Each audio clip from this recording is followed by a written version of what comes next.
अब इन सबों के अर्थ को जानते हैं हम कैसे। भवान भीष्मश्च कर्णश्च, पहले चरण में 3 वीरों का नाम है, महारथियों का नाम है। भवान सबसे पहले जो है भवान आया है। भवान कौन सा वीर है? भीष्मश्च कर्णश्च, और भीष्म का और कर्ण का। तो पहले इसके बारे में जानते हैं। तो भवान का अर्थ होता है आप। तो द्रोणाचार्य से बतला रहे हैं। तो सबसे पहले जो है द्रोणाचार्य को ही जो है कहते हैं कि उन विशिष्ट वीरों में आप है। कहने का 2 उद्देश्य है। द्रोणाचार्य की प्रसन्नता के लिए, सेनापतियों में सबसे जो है अग्रगण्य आप है, और दूसरा कि वे गुरु हैं, ब्राह्मण हैं, तो सम्मान के साथ, आदर के साथ आप उन्होंने कहा सर्वप्रथम स्थान दिया। फिर उसके बाद वीर दूसरे स्थान में भीष्मश्च। ये भीष्म की बात है। भीष्म कौन थे? तो भीष्म जो है गंगा पुत्र थे। ये जो है शांतनु के पुत्र थे, और ये देव नामक 8वें वसु के अवतार थे। देव नामक वसु के अवतार थे भीष्म। इनका बचपन का नाम देवव्रत था, लेकिन सत्यवती से विवाह शांतनु करना चाहते थे। इसके लिए इन्होंने प्रतिज्ञा ले ली थी, भीषण प्रतिज्ञा, आजीवन विवाह नहीं करने का और सर्वथा राज्य त्याग करने का। तो इस भीषण प्रतिज्ञा लेने के कारण ये जो है भीष्म देवव्रत से इनका नाम हो गया। भीष्म से भीष्म पितामह हो गए। इनमें बहुत सारे गुण थे, लगभग जो है यह सर्वगुण संपन्न ही थे। इनमें पितृभक्ति थी, श्री कृष्ण की भक्ति थी, ब्रह्मचारी थे, शस्त्र अस्त्र के जानकार थे, विद्या थे, ब्रह्म तपश्चर्या इनके अंदर थी, सारी गुण मौजूद थे। ऐसे थे भीष्म।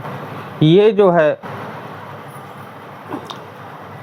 पांडव की सेना में जो है पांडवों को नहीं मारने का प्रतिज्ञा ले रखा था, लेकिन बोले थे 10,000 लोगों को मैं जरूर मारूंगा। और ये 10 दिन तक जो है कौरव के सेनापति रहे थे। थोड़ा सा द्रोणाचार्य के बारे में भी जान लेते हैं। भीष्म के बारे में तो जान ही लिए। द्रोणाचार्य भगवान जो आए थे। द्रोणाचार्य कौन थे? भरद्वाज ऋषि के पुत्र थे, और इन्होंने जो है परशुराम से शिक्षा प्राप्त की थी, और ये शस्त्र अस्त्र में ये भी निपुण थे सब तरह से। ये भी जो है बहुत तपस्वी थे, ब्रह्मचारी थे। ये शिक्षा देने का काम करते थे कौरवों का, और ये इतने ज़्यादा शिक्षा देने में निपुण थे किसी को भी प्रांगत कर देते थे, और सबसे युद्ध में किसी को भी पराजित भी कर देते थे शस्त्र विद्या। ये द्रोणाचार्य। और भी इनके बारे में जानकारी बहुत सारी है, लेकिन संक्षिप्त इनकी जानकारी ले लेते हैं। अब कर्णश्च, कर्ण के बारे में थोड़ी सी जानकारी लेते हैं। कर्ण कौन थे? तो कर्ण जो है कुंती के पुत्र थे, जो अविवाहित स्थिति में, अविवाहित में ही उत्पन्न ले लिए थे सूर्य की कृपा से, और नैसर्गिक रूप से जन्म के साथ ही जो है इनके साथ कवच कुंडल बना हुआ था, लेकिन बक्से में बंद कर करके जो है प्रवाहित कर दिए गए थे कुंती द्वारा। लेकिन उसके बाद भी इनकी मृत्यु नहीं हुई थी। एक जो है सूत इनको प्राप्त कर लिया था, और जिसकी पत्नी का नाम राधा था, इसके कारण इनका नाम राधे भी कहा गया। फिर बाद में जो है दुर्योधन अंग देश का राजा बना दिया था। ये दुर्योधन के प्रति जो है इतने समर्पित थे कि कुंती के कहने पर, अर्जुन के कहने पर भी दुर्योधन की तरफ से ही जो है युद्ध लड़े थे। और अंत में जो है कवच और कुंडल अर्जुन के हित के लिए इंद्र जो है रूप बदल करके आया और ले लिया। फिर अर्जुन के द्वारा ही इनकी मृत्यु हुई थी। कृपश्च, अब कृपाचार्य के बारे में हम बात बता रहे हैं। कृपाचार्य कौन थे? तो कृपा और कृपी ये दोनों को जो है शांतनु रखे थे अपने संरक्षण में, और द्रोणाचार्य के पहले शिक्षा देने का काम जो है कृपाचार्य भी किए थे। इनके साथ समितिंजय, युद्ध में जीतने वाला, विजय प्राप्त करने वाला, ये जो है विशेषण लगाया है इसलिए कि यह जो है युद्ध में विजय प्राप्त किए थे।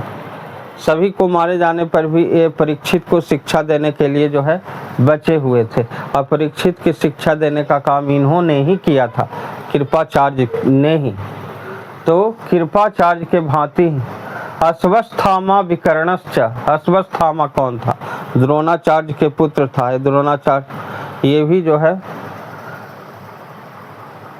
शस्त्र विद्या में जो है निपुण थे और सदाचारी थे। विकर्णश्च, विकर्ण जो है शांतनु के एक भाई थे, उन्हीं के पौत्र का नाम कौरव के तरफ के ही जो है ये थे विकर्ण, 100 पुत्रों में से एक।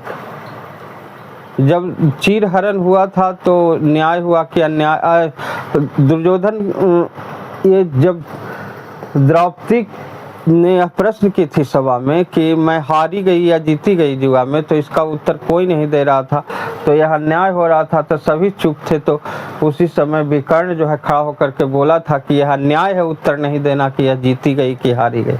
ये 100 पुत्रों में से एक था विकर्ण। सौमदत्तिश्च तथैव चाह, और सौमदत्ति क्या था? तो सोमदत्त के पुत्र को सौमदत्ति कहा जाता था, जी भूरी सरवा। और तथैव चा, 2 तरह का तथा और एव चा, ये लगा हुआ है अव्यय योजक।